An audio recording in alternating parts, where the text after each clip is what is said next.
Today's ham and cheese roll-up bento is a simple idea that is perfect for when you're out of bread or you just want to add a little variety. Let's pack it real quick. Hey, welcome to MOMables. If you're new or if you've been around for years, I'm Laura and I'm so excited that you are here. This whole month, I'm sharing quick, no-cook bento ideas with you for back to school, and you're gonna be able to whip those up in about 5 minutes. And I'm also gonna share with you the tricks of keeping those lunches packed fresh until lunchtime. So make sure to hit that red subscribe button and the bell so you'll be the first to know when the other ideas are live. Now, the main idea to this lunch is rolling up some cheese slices inside of some ham. So I have a couple of slices of ham right here, and I'm gonna take some cheese and roll it up. Now that I have these assembled, I'm gonna place them in the main compartment of my big bento box.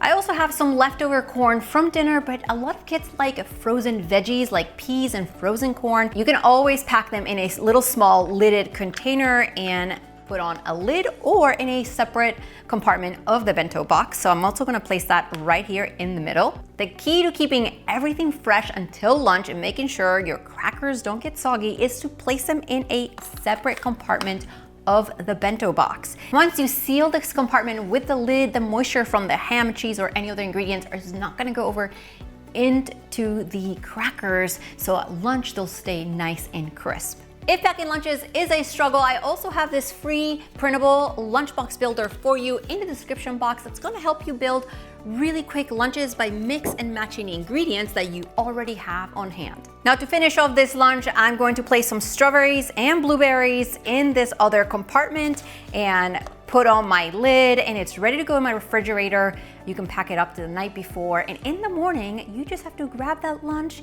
put an ice pack in the lunch bag if needed, put the bento box inside as well as your drink, close it up, and this lunch is ready to go. Don't leave yet, there's more. Watch this next bento that's also a breeze to pack. See you next time.